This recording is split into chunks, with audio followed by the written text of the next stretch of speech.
अस्सलाम वालेकुम 10th class. बेटा उम्मीद है आप सब घर पर खैरियत से होंगे। मेरा नाम फरहान अहमद है। बेटा आपके स्कूल में जो ऑनलाइन लेक्चर्स चल रहे हैं 10th फिजिक्स के, उसमें चैप्टर नंबर 18 हमने डिसाइड किया था। ठीक है, आज का लेक्चर नंबर 2 है। आज की जो हमारे डिस्कशन के टॉपिक है वो बेटा एक है radiation, radio activity process, natural radio activity, artificial radio activity, ठीक है, और मज़ीद रेडियो एक्टिव न्यूक्लियाई से रिलेटेड मुख्तलिफ किस्म के टर्म्स हैं। ठीक है, और रेडिएशन प्रोसेस के ऊपर हमने कुछ जनरल डिस्कशन करनी है। ठीक है, और उसके बाद हमारी मज़ीद आगे 2 डेफिनेशंस आएंगी, background radiations and cosmic radiations. चलिए जी, आज का टॉपिक स्टार्ट करते हैं। रेडियो एक्टिविटी क्या है?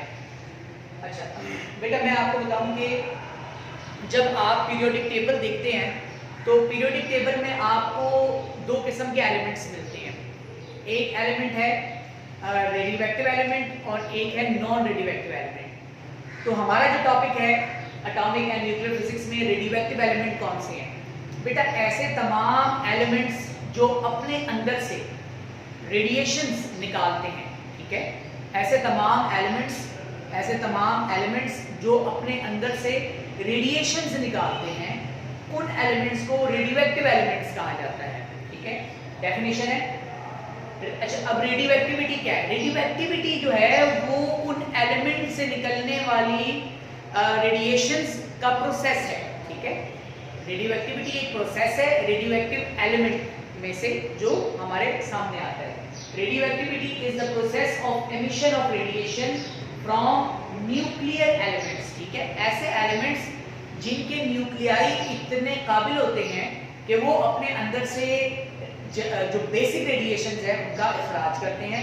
आगे यही कॉन्सेप्ट हमारा हाफ लाइफ में भी चलेगा। ठीक है, रेडियो एक्टिविटी बेटा 2 किस्म की होती है। एक होती है नेचुरल रेडियो एक्टिविटी और एक होती है आर्टिफिशियल रेडियो एक्टिविटी। ठीक है, हमारा आज का जो टॉपिक है वो नेचुरल रेडियो एक्टिविटी है। नेचुरल रेडियो एक्टिविटी प्रोसेस जो है वो अनस्टेबल न्यूक्लियाई के जरिए होती है, जबकि आर्टिफिशियल रेडियो एक्टिविटी जो है वो स्टेबल न्यूक्लियाई के जरिए होती है। अब ये स्टेबल और अनस्टेबल न्यूक्लियाई कौन से हैं?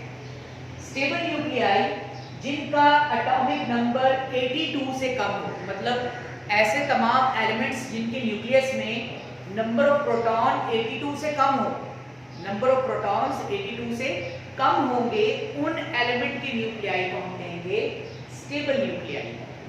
ये वो न्यूक्लियाई हैं जो अपने अंदर से कुदरती तौर पर मतलब खुद ब खुद तो रेडिएशन खारिज नहीं करते, लेकिन अगर इन्हें मजबूर किया जाए, इन्हें खास किस्म के तरीक़ाकार से गुजारा जाए, तो ये अपने अंदर से वैसी ही रेडिएशन निकालते हैं और न्यू एलिमेंट्स बनाते हैं। तो जो पीरियोडिक टेबल के अंदर एलिमेंटल जो एक डिस्ट्रीब्यूशन है उसमें एक आर्टिफिशियल रेडियो एक्टिविटी का कॉन्सेप्ट भी आ जाता है। दूसरी कौन सी? दूसरे न्यूक्लियाई है अनस्टेबल न्यूक्लियाई, गैर क़याम पज़ीर न्यूक्लियाई। देखिए ये ऐसे न्यूक्लियाई जिनका एटॉमिक नंबर 82 से ज्यादा हो, 82 से ज्यादा हो, जैसे कि यूरेनियम, अगर आप इसका 238 और 92 वाला कॉन्सेप्ट लें, ठीक है, इस एलिमेंट को अगर आप डिस्कस करें तो यहाँ पे अगर आप देखें 92 इज द एटॉमिक नंबर। अब ये 82 से ग्रेटर है, तो 82 से ग्रेटर वाले एटॉमिक नंबर वाले एलिमेंट अपने अंदर से खुद ब खुद रेडिएशंस का इखराज करते हैं। ये रेडिएशंस कौन सी हैं आगे हम यही जिक्र करने लगे हैं। अच्छा, अब हम स्टार्ट करते हैं नेचुरल रेडियो एक्टिविटी क्या है। नेचुरल रेडियो एक्टिविटी को समझाने के लिए मैं आपको कुछ इसकी जो हिस्टोरिकल डिस्कशन है वो मैं आपको बता दूं। एक साइंटिस्ट है जिनका नाम है हेनरी बैकरल। क्या नाम है इनका? Henry Becquerel. ठीक है, इस साइंसदान ने 1896 में इस प्रोसेस को और इस एलिमेंट को और इस रेडियो एक्टिविटी फिनोमेना को प्रॉपर्ली इन्होंने जो है इंट्रोड्यूस करवाया। अब सिचुएशन क्या थी? सिचुएशन कुछ ऐसी थी कि एक दफा ये अपनी लैब में काम कर रहे थे। ठीक है, लैब में काम कर रहे थे खास किस्म के एलिमेंट के ऊपर। इस एलिमेंट के ऊपर भी अपनी एक स्टोरी है। ठीक है, वो स्टोरी बिल्कुल एक मतलब आर्टिफिशियल वे में बनाई जाती है, क्योंकि उस वक्त इस एलिमेंट के ऊपर काम करने वाले सिर्फ ये हेनरी बैकरल ही नहीं थे, बल्कि और भी कुछ साइंसदान थे, लेकिन उनके पास अभी प्रॉपर इतनी ज़्यादा डिटेल नहीं थी। कि हेनरी बैकरल एक दफा अपने लैब में इस एलिमेंट के ऊपर कुछ काम कर रहे थे, एक खास एलिमेंट था, ठीक है। इतनी देर में इन्होंने क्या किया कि इन्हें कहीं जाना पड़ा और हेनरी बैकरल ने उस एलिमेंट को एक कागज में बंद करके अपने ड्रॉर के अंदर रख दिया। अब जिस ड्रॉर के अंदर इन्होंने रखा था उस ड्रॉर में कुछ फोटोग्राफिक प्लेट्स भी थी, कुछ तस्वीर थी। जब ये वापस आए अपने लैब में, तो लैब में वापस आने के बाद इन्होंने जब ड्रॉर ओपन किया, इन्होंने देखा कि वो जो फोटोग्राफिक प्लेट थी वो धुंधला गई थी, ठीक है, कुछ ब्लर हो गई। तो यहां से उन्होंने एक असम्पशन बनाई कि ये जो एलिमेंट मैंने इस ड्रॉर के अंदर रखा है, इसकी खासियत ये है कि ये फोटोग्राफिक प्लेट्स को धुंधला देती है, ठीक है, उसको धुंधला कर देती है। और इसका मतलब ये हुआ कि इस एलिमेंट में से कुछ शुआएं निकलती हैं, कुछ ऐसे पार्टिकल्स एमिट होते हैं जिसकी वजह ये है, मतलब वो जो फोटोग्राफिक प्लेट धुंधला गई। इसके ऊपर अक्सर स्टूडेंट्स को मैं एक बहुत इंटरेस्टिंग स्टोरी सुनाता हूँ, ठीक है। पहले वक्त में क्या होता था, जब रेडियो एक्टिव एलिमेंट के ऊपर प्रॉपर इन्वेस्टिगेशन चल रही थी, तो उस वक्त एक बहुत ही अजीब सा तासुर कायम था। कुछ साइंसदान कैंसर की वजह से मर रहे थे, ठीक है, बहुत ही मोजी बीमारी, और बड़ी तकलीफ में उनकी अमवात होती थी। और ऐसे साइंसदानों के घर में, जहां पर जिन एलिमेंट के ऊपर ये काम कर रहे थे, ऐसे साइंसदान के घरों में भी उस एलिमेंट के कुछ ट्रेसेस मौजूद होते थे, और उस मटेरियल की वजह से उनके घरों में जो उनकी तस्वीर लगी होती थी वो धुंधला जाती थी। तो लॉ, तो वो उस वक्त जो एक लॉ बना, जो कानून बन गया था उस वक्त का, एक बड़ा लड़किया उसी कानून था, ठीक है। वो ये समझते थे कि शायद ये कोई जादू टोना या फिर भूत प्रेत का मामला लगता है, लेकिन ऐसा नहीं था। इसी दौरान जब हेनरी बैकरल ने 1896 में इस प्रोसेस को और ऐसे एलिमेंट के बारे में अपनी इन्वेस्टिगेशन पेश की थी, अपने पोस्टमेंट्स दिए थे, तो लोगों के अंदर ये तासुर खत्म हो गया था। दरअसल वो साइंसदान जो इन एलिमेंट के ऊपर काम कर रहे थे, वो इस एलिमेंट से निकलने वाली रेडिएशन का शिकार होते थे, इस एलिमेंट से निकलने वाली रेडिएशन का शिकार होते थे, और कैंसर जैसी बीमारी से वो मर जाते थे। और इसकी रेडिएशन उनके घरों में मौजूद तस्वीर को धुंधला देती थी, जिसके बारे में वो ये कहते थे कि शायद कोई भूत प्रेत का, ठीक है, भूत वगैरह का मामला लगता है, लेकिन ऐसा कुछ भी नहीं था। चलिए अब हम आते हैं अपने टॉपिक के ऊपर। अच्छा, अब 1896 में हेनरी बैकरल ने, जो मैंने आपको एक बात थी, ठीक है, एक हादसाती तौर पर जो एक इनके साथ वाकया पेश आया था, वैसे इन्होंने इस एलिमेंट को डिस्कवर किया था। फिर आगे कुछ ऐसे के बाद जो मजीद इन्वेस्टिगेशन आई थी, वो एक कपल, मैरी क्यूरी एंड उनके हस्बैंड पियर, इन्होंने प्रॉपर इसके ऊपर इन्वेस्टिगेशन की, और इसी प्रोसेस पर मबनी दो एलिमेंट्स इन्होंने दरियाफ्त किए। कौन कौन से एलिमेंट थे? Polonium and radium. ये वो दो एलिमेंट थे जो कि मजीद दरियाफ्त हुए और पीरियोडिक टेबल में इनको अपनी जगह मिली। अच्छा, अब प्रॉपर डेफिनेशन की तरफ बेटा हम आते हैं।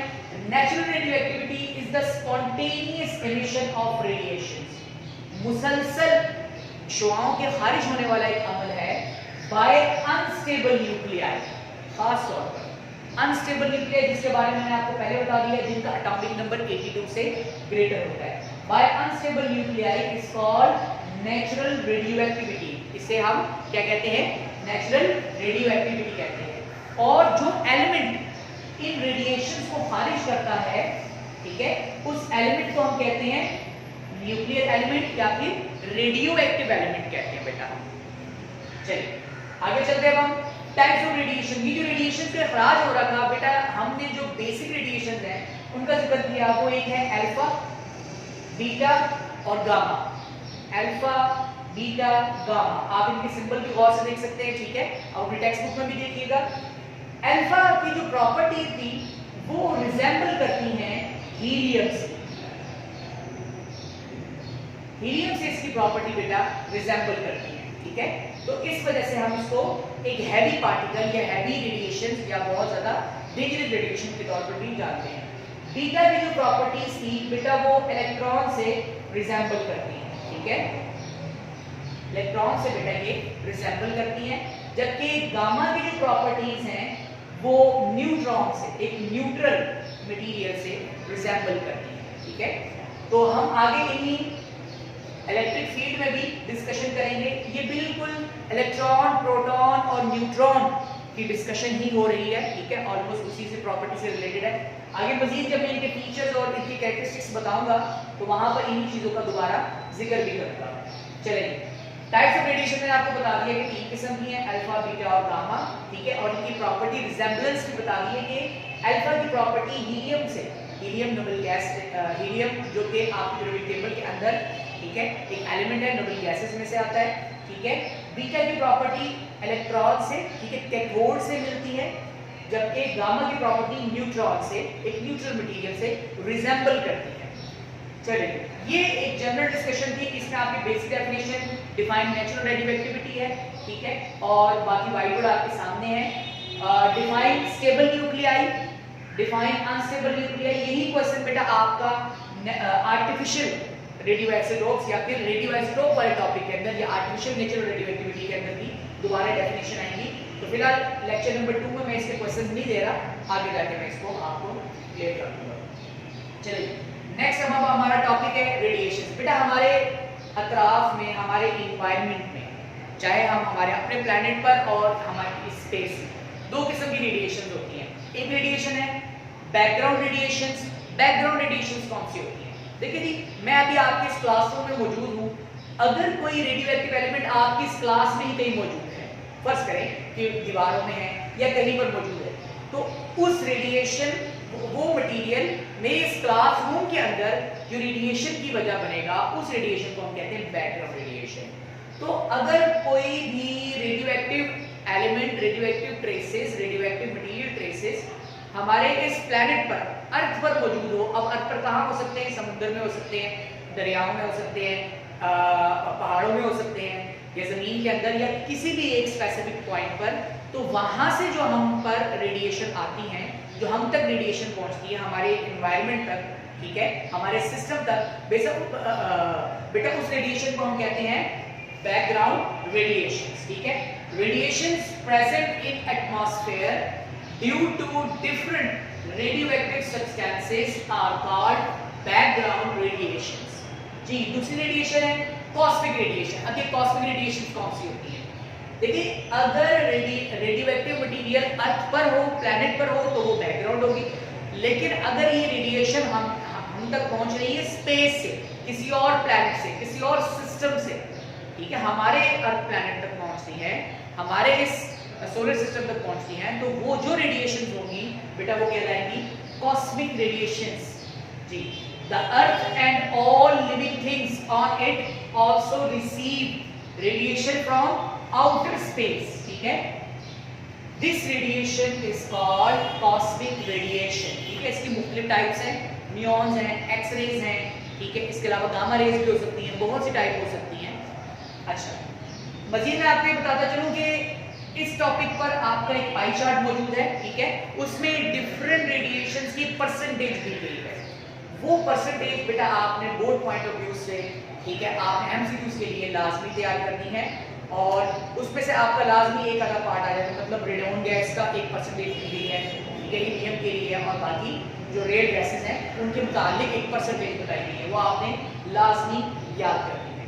चलिए, अब हम इसकी स्टडी करते हैं इन रेडिएशंस को। अब हम एक काम करेंगे, जैसे मैंने आपको बताया कि हीलियम से रिजेंबल करती है और कैथोड से रिजेंबल करती है और न्यूट्रॉन से रिजेंबल करती है ये रेडिएशंस। अब हम इनको स्टडी करेंगे इलेक्ट्रिक फील्ड, ठीक है।